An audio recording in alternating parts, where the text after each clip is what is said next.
Jeder spricht Deutsch oder auch einige Englisch? Nur zu wissen, in welcher Sprache ich die Präsentation mache. Einige English-Speaker? Anyone English? Okay, so I will switch to English as well, and Johannes will do as well, maybe if you stay for the next presentation. The idea is to get an introduction about how PHP works, how you can debug PHP, the language itself. And the second part will be about extending PHP, how you can write your own extensions and doing more advanced features in PHP. And before I begin, I like to always ask a couple of questions. I will try to see everyone over there. So yeah, who use PHP here already? Some people. You don't use PHP, what do you use? Ruby? Oh my. So which PHP version? 5.2? Oh. I have some, you can fetch it afterwards. I have the board to get a drink, because I think if you still use PHP 5.2, you will need some beer afterwards. You can fetch them here, the PHP 2 guy over there. 5.3? 5.4? 5.5? Ah, that's better numbers. So who use Windows? That's as usual, one guy there. I think Linux, anyone else? Or macOS? Okay. Who already used something on the cloud? Amazon, Azure, other? Okay. And Vagrant, who knows Vagrant? It's getting better every year. Vagrant is a very good virtualization system. I think if you don't know it, just take a look at it for everything about CI, continuous integration, testing, and so on. It's a must-use if you develop on this web stack using PHP, Ruby, or whatever else. So the idea about this question is, what I will show in the first part is, we try to keep backward compatibility in PHP since 5.3, 5.4, and now 5.5. By the way, we just branched out 5.6. That means the release process will begin very soon for the next big release, which will be around June next year, will be PHP 5.6. So this is a bit of performance from the Windows side, and it's pretty much the same on the Unix side. And the numbers here, you can see the gain you get using PHP 5.5 without changing your code. So the best one was, for example, using Drupal, you have more than 130% performance improvement without changing anything in your application. So that's why, besides that, people still using, for example, PHP 5.2, which has a lot of security issues. We don't do anything, any fixes inside it. And for 5.3, it will end around June next year as well. That means if you did not move yet to 5.4 or 5.5, you should consider to do a testing and planning to move to 5.4 minimum, because it will end in around 8 months from now. So except a few Linux distributions will still release it, you won't get any kind of support, security fixes, and so on.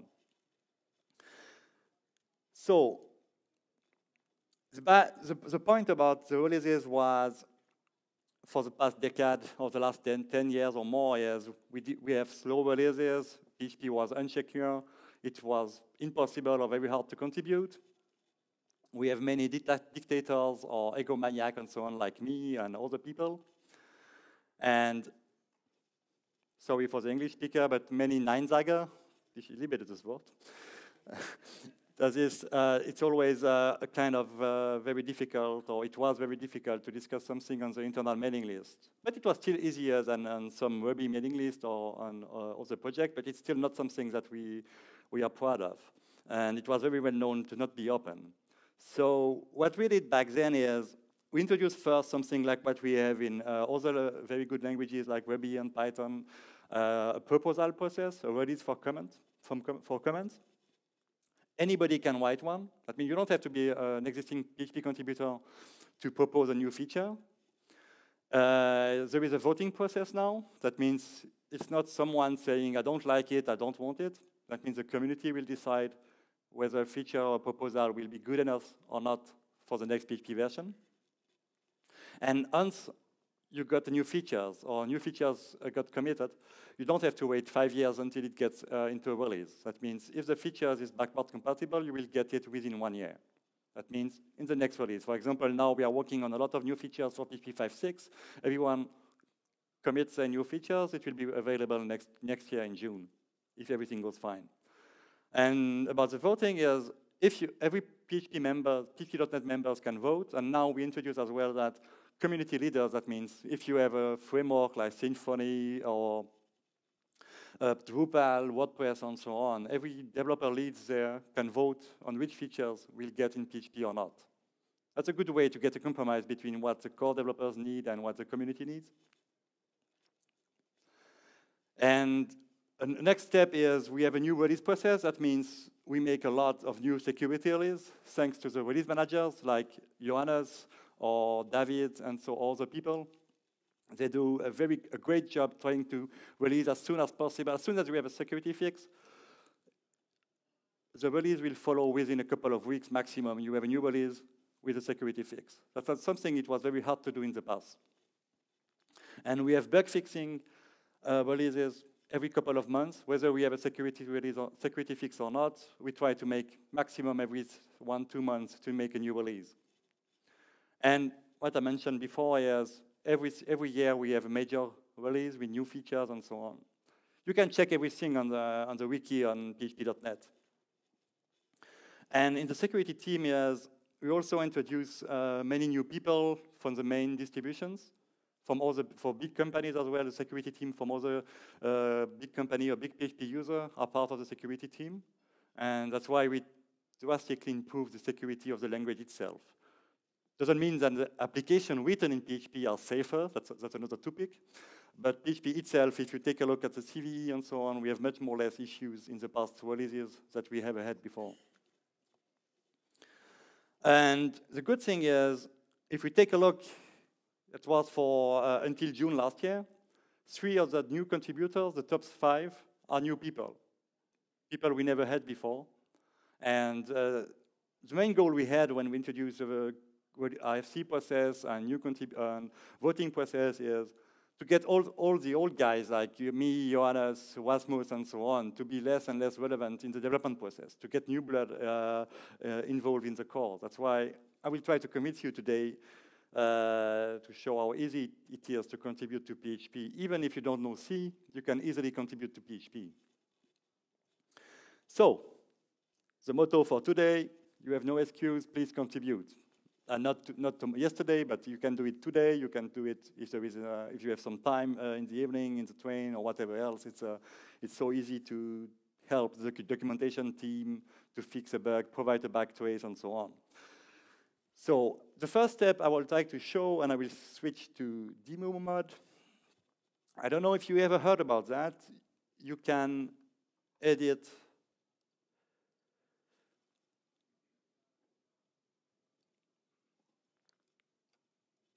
I will just reload the page if I have an access.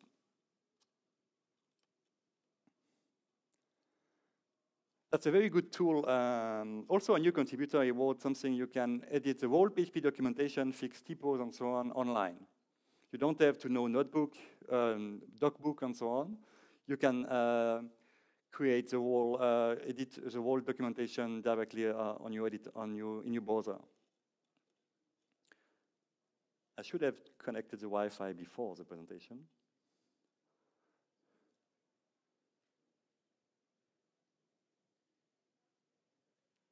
So, as you can see, everyone can read it.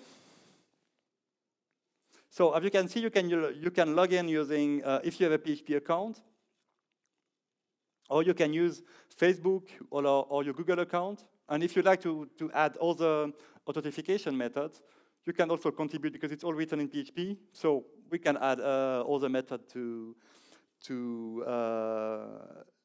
authenticate.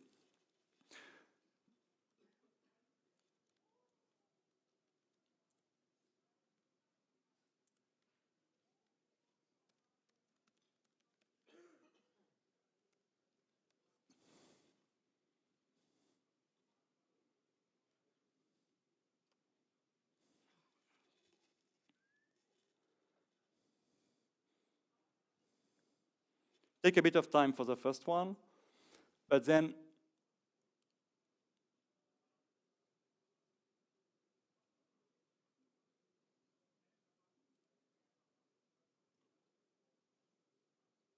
for example, I will take the file upload one,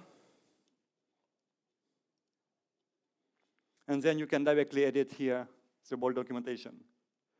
What you submit will be reviewed by the documentation team, and it should be available within a day directly in the documentation online, the one you can see on php.net. So, and the second part, just about the second move we made, I will just switch back to the white slide. The second move we made is we moved every repository for the PHP core and many other extensions to Git. Who use Git here? And who use GitHub? Okay. So we moved to Git, and at the same time, we create a malware on GitHub. That means you can create pull requests. I don't know if everyone knows what a pull request is. The people using only Git and not GitHub, you know what a pull request is? That means the easy way is you go on GitHub or Bitbucket. If you use Bitbucket, you create a fork of the PHP source code or the documentation or module or whatever we have, whatever you need. You just do the modification you like to do, and then you can directly on the web interface create a pull request, and that will create a patch automatically on the project side. And then all we have to do is to accept the patch or not. It's a very easy way to submit patches or modification, be for the documentation, for the source code in C, and so on. And we try to keep the to-do list or to keep the amount of pull requests as small as possible. We try to take care of them very quickly. It's usually much faster when someone provides a pull request. It takes a couple of days before it gets committed, instead of when you send a patch to the mailing list or using the bug tracker. And the second part is, at the end of this session, you can always go on bugs.php.net random, and that will give you any kind of open bugs you have on and you can choose one you can try to fix or try to provide more information, for example. So now I will move to the more interesting part, explaining about the core a little bit. This is a simplified request handling. That means how PHP actually works when you request a file. The first part, when you get a PHP file, is it will get compiled to opcodes. Opcodes are kind of instructions that will be processed by the engine, like if you have an echo or print or calling a function and so on. And then it will be, this instruction will be executed and until your HTTP request is done. And this will be run on every single request you do through the server or the CLI and so on.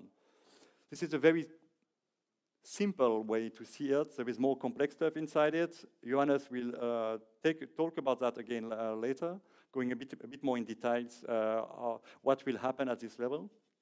And the second one to work on is if you work with APC, or actually now if you use PHP 5.5, you have a bundle opcache system, which is called opcache. Opcache is what was before the Zend optimizer. So you don't need APC or other opcache system with PHP 5.5. And you don't have to be afraid, for example, to use APC with 5.4, 5.5 and getting more crashes than anything else, because we will now keep the opcache system in sync with the engine with every single release. Who has already used opcache with 5.5? Okay. The result I saw before was with opcache for the opcode caching system. And the only difference now, for small parentheses about that, you don't have a user cache module in opcache. That means you have to use micro IPC, or you have to use WinCache on Windows, and then you can still use users' memory system when you have to cache variables or data set and so on from a script. So the difference here is the script, instead of directly going to the compiler, it will first go through the opcache system, and the opcache system will check if he already has this instruction set compiled, and if yes, if it is already compiled, it will directly send them to the engine. So you will save the compile process on every single request. That's basically the only difference you have using an opcache or not. So now about finding a bug. Who already got a sick fault with PHP? Okay, did you find a way to fix it? Or, for example, no, or getting a backtrace or something?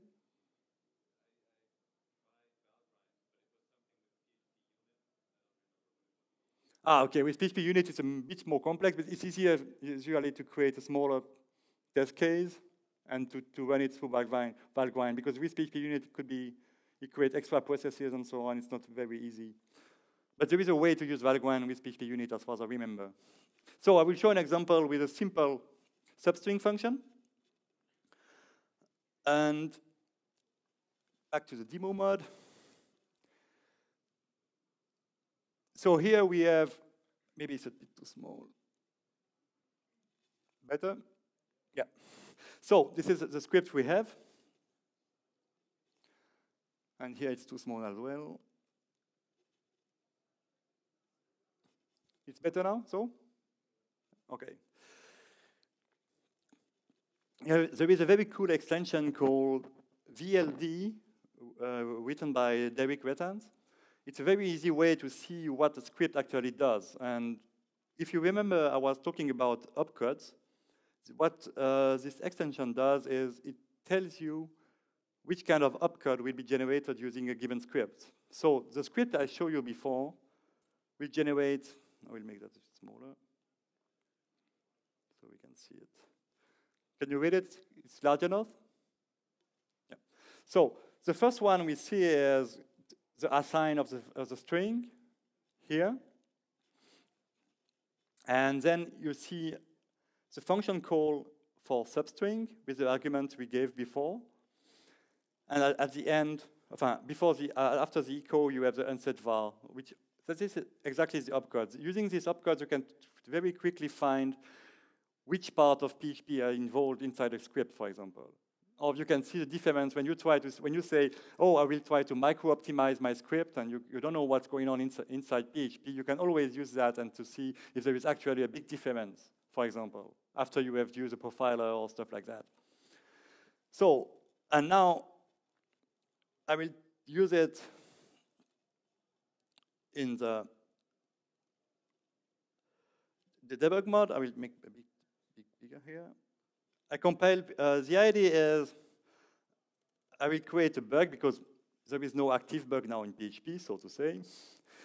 And the first part, when you got the PHP source code from a release, if you fetch it from Git, all you have to do is to do a build conf, like you do usually for other source code project. You just run a configure. This is on Windows. I will show you on Unix as well. It's exactly the same way. You run configure with a couple of arguments. The one I use here is basically I disable everything, only CLI, the Zen safety safe mode. I don't want to talk about that now. Johannes will talk about a bit about that later. And I enable the debug mode. The debug mode in this case means that it will add more symbols inside the binaries. So it will be easier to debug, easier to find out a problem, and so on. And on Windows, what you can see is you know what you are about to compile. You don't have that now on Unix, but I see somebody is working on that or was working on that. Could be pretty easy to do that as well on Unix. But on Windows, you get a summary of what you have compiled. And then you just run make or nmake on Windows.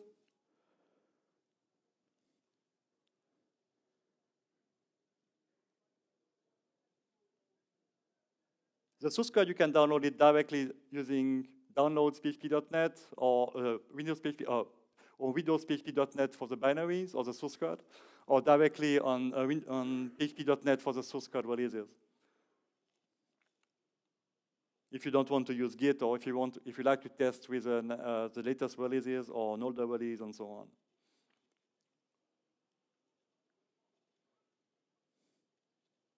Any question until now? take 1 minute.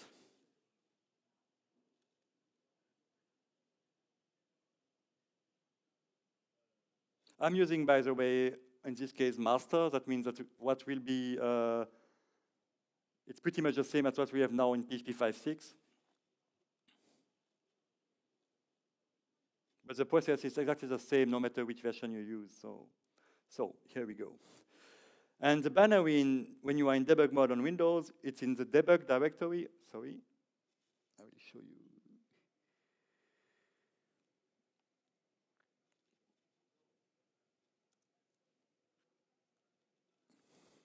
I will just call the command so.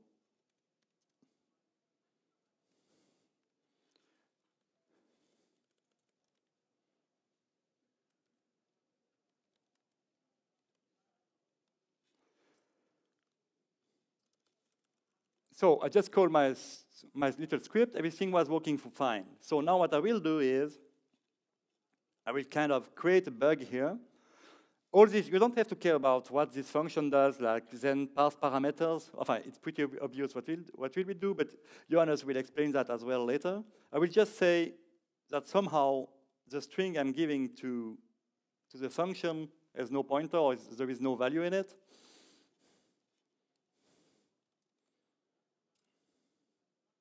So, and now if everything was fine, I should get a crash. No. Why not?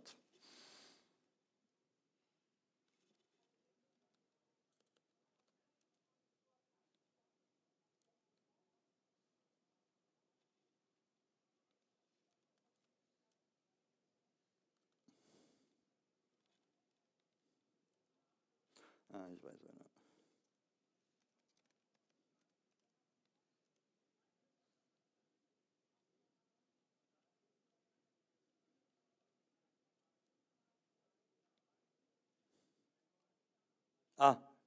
Do you know why I don't have a crash right now? Just to know if everyone is following.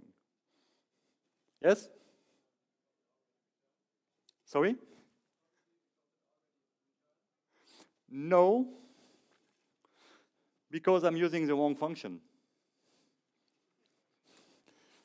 So as you can see, it's very easy to find where a function is, for example. So the substring must be, I don't know where it is, but I will find it. Here it is. So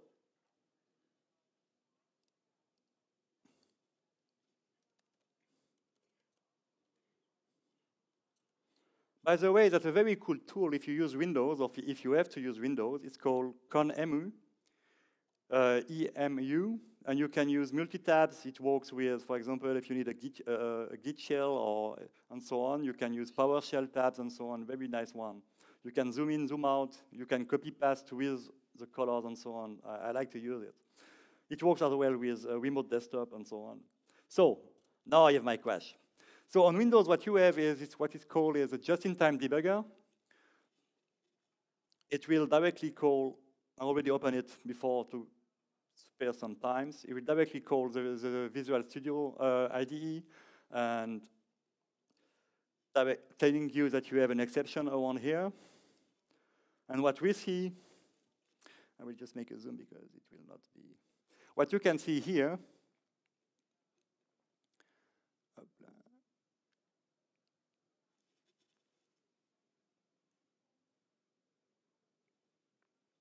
you can see where things are going wrong directly. That's a backtrace. What we need, for example, when you report a bug, you say, okay, my PHP script I got a seg fault, and many times you get a report from Johannes, from me, and so on. They please send me a backtrace. If you're on Windows, all you can do is copy it. You go inside the bug report, and you copy the backtrace directly. And now what we can do, or you can do it directly on Unix. I already compiled part of it.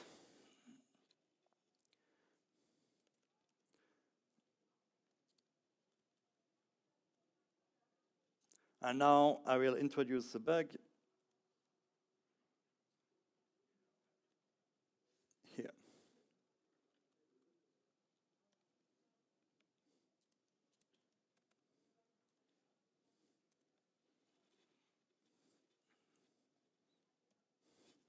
Just run make. The configure line is, I don't know if it's large enough, but I will just make it a bit bigger now.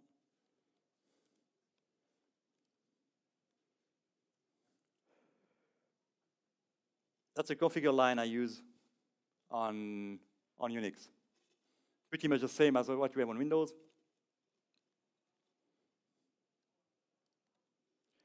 Just run make.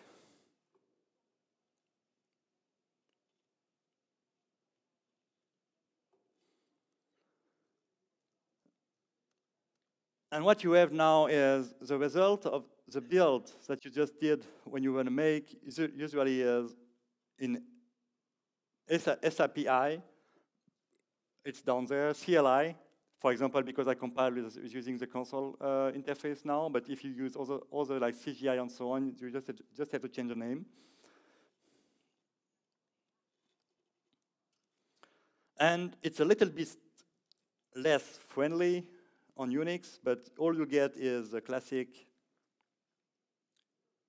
segmentation fault. So how do we go further from this step? My favorite tool is, before using, for example, a debugger like GDB and so on, it's called valgrind. Valgrind is a kind of all-around tools to validate your memory usage, or when you have an invalid access, or memory leaks, and so on. So what I do now is I call,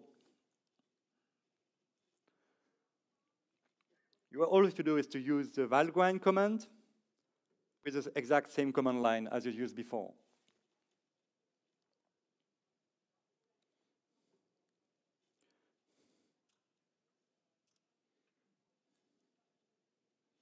And now, what we see here, it is actually the, I cannot jump until up there, but the part you have here with zif substring string.c colon 2276, that's actually the zif. When you see something like zif underscore something, it's usually an internal function you have in PHP. And if you have built a debug build, or if you have a debug symbols installed, I can show you afterwards if you have questions. You can also install, for example, Debian packages, and you can install the debug packages as well. That will tell you then when you have a function, when you have a seg fault, it will tell you exactly at which line the seg fault is happening. Without debug symbol, all you get is a function name, and that's it. It could be a bit harder to reproduce. So, and we see now that with a couple of lines, you can reproduce and send us the info we need to fix the bug. And you can even try to fix it if there is some obvious cases like this one.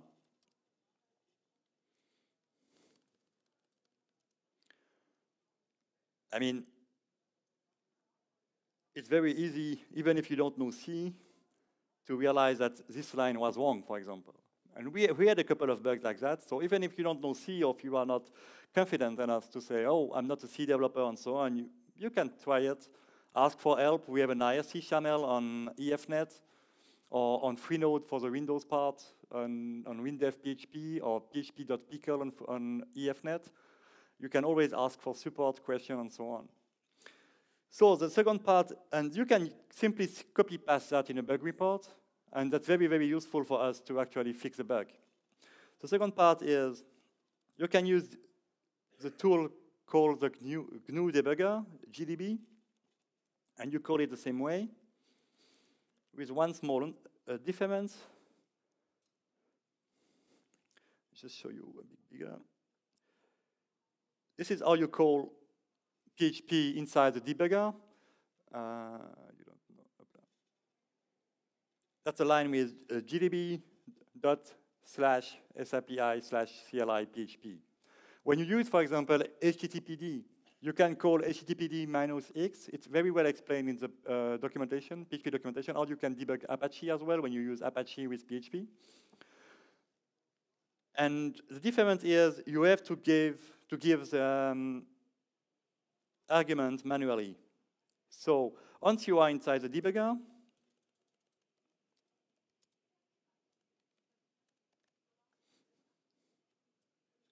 you just call this command here, set args strphp or whatever you need. If you need to load an extension or to pass configuration parameters like -d something, you can pass it directly here as well. And at the end, you just call run. And now, what we got before, where is it?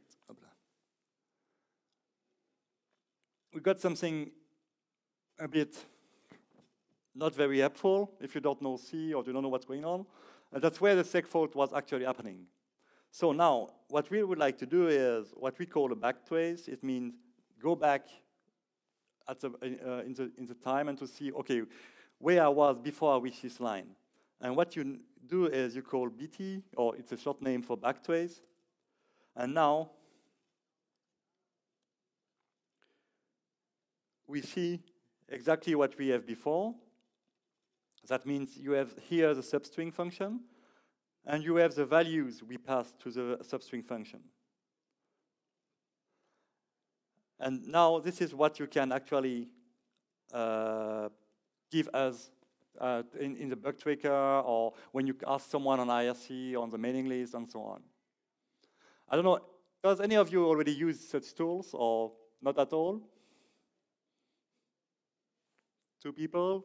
Who is thinking about using them at some point if you got a crash or seg fault or a memory leak? Pretty much the same guys. Why other people won't use it or won't try to actually fix something or try to get, if you have an application, let's say you have to go in production, let's say you have to go in production on Monday and you got a seg fault in one of the critical parts of your application and you have no way to work around it in your PHP code. So what will be your solution for the people not using this tool? For example?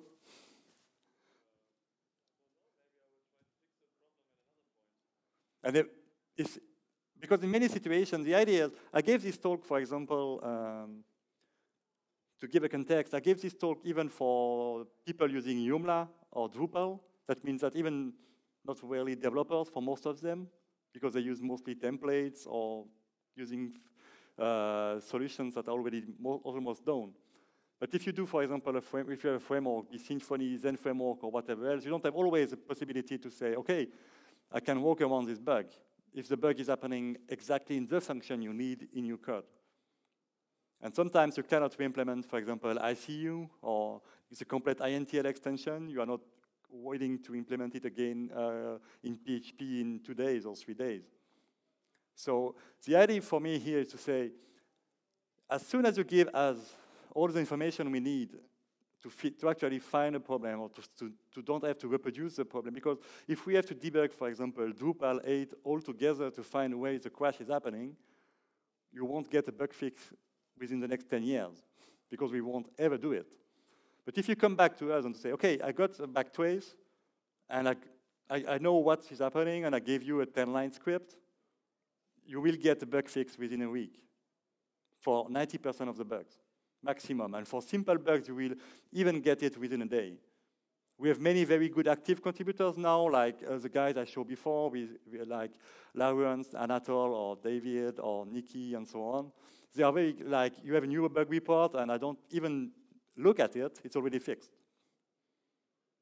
So that's the kind of stuff it's very important to keep in mind. Is it's just like, it's not like, okay, it's a nice tool, but I don't need it.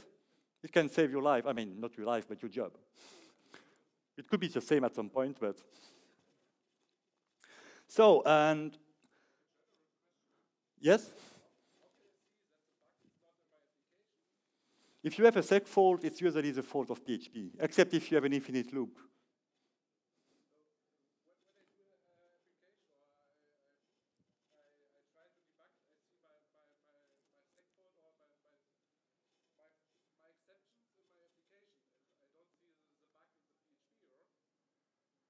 You mean you do a backtrace like we just did?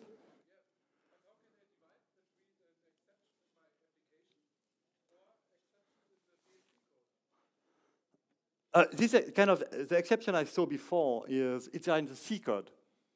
So the exception you raised inside your PHP code has nothing to do with the exception you could get in the C code.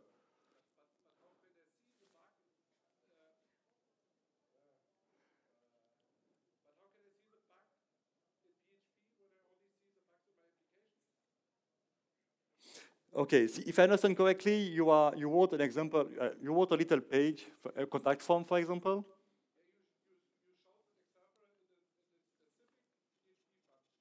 Yeah.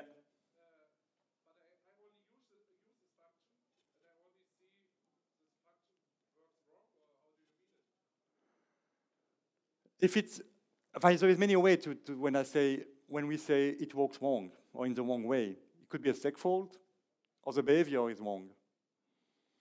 So I'm not sure what you mean by wrong in general, but if you have a seg fault, you see you call a PHP function, a PHP internal function like substring, like echo, like printf, MySQL query, or whatever else. And when you do when you reach this line and you call this function and you got a seg fault, or you got an infinite loop, or you got the function never come back, or you got the wrong result, then you know it's a bug inside the function, except if you use something that is not documented.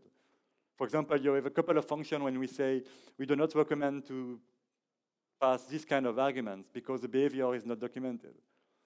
But when something is well documented, and it's usually the case for almost all functions, the behavior should be stable. I mean, if you say, let's say you have an add function, and you pass 1 and 1, and you get 3, there is a mistake. And if it's the same add function, you pass, for example, minus 10 and 0, and you get a seg fault, it's not a bug inside inside your script, so to say. It's a bug inside PHP. And whether it is a seg fault or a misbehavior, you can use the same process to debug. To say, because you don't have to know C to, for example, to understand the logic. When you try to read C code, it's pretty much the same than C. So when you see, for example, we do a calculation inside an extension, and you see, oh, here they initialize to 0, and they should not do it. You can try to analyze yourself. You can just understand how it works. For example, I maintain the GD library for the imaging system, and I got many bug reports from people not knowing C, but knowing very well math and so on, and they just analyze the function and say, okay, there is a mathematical mistake here. Did I answer your question, or it was something? Okay. Any other question?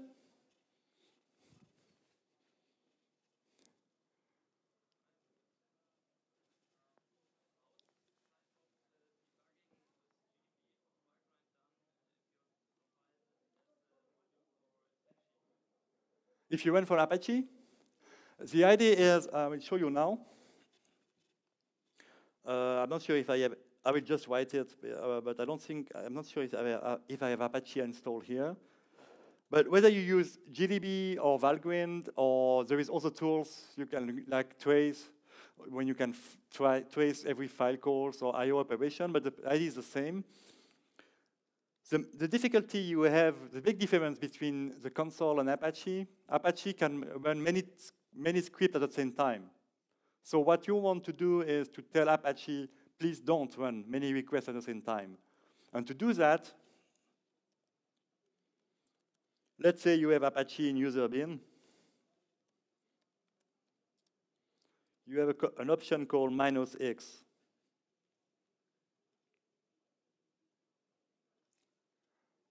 Like that. So what I do very often is, because many memory leaks, and I think you see it as well when you run a PHP for a long time, PHP application for a long time, you don't see a memory leak in the first request, or not in the first 5 minutes, but you see it after 1,000 requests or something like that, because you have some issues like on the shutdown method or whatever else. So what you can do is, you run Valgrind, like here, stat GDB if you don't want to debug, but you want to use Valgrind.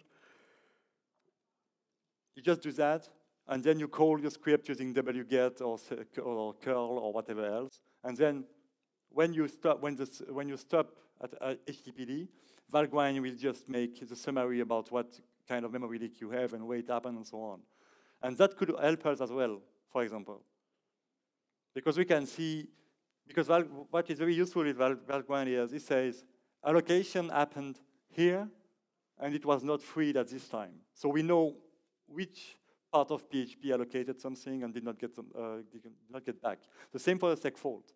If you got a seg fault, Valgrind will tell you where it is. Or GDB, you will get segmentation fault with a little information where it happens. You just write BT and you get the backtrace. It's you have the full documentation if you go on bugsphp.net. You have a link. There is a link at the end of my deck, but on bugsphp.net you have a link called "How to Report Bugs," and then you have an explanation how to do it on Windows, on Unix, and other systems. You have also something like GDB on Windows. You don't have to install Visual Studio, where all you have to do is to fetch a debug symbol. You can download them from the Windows PHP.net, and you have to download diagnostic tools.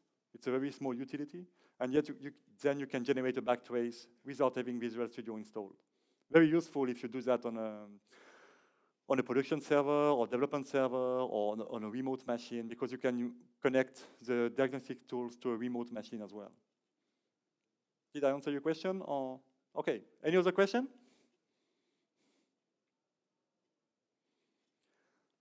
Okay, then if not, I think we are in time. Oh.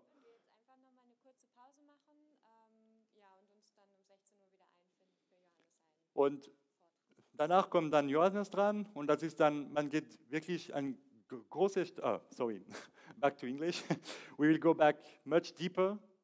Johannes will explain how to write a PHP extension, how it works, what is about, for example, between the thread safe mode and normal standard mode and so on, which part of PHP does what and so on. So if you're interested in how PHP works internally, which could be very useful, for example, to understand how to profile your application and so on, just come back in the room and let's see what you can do then. Thank you for being here.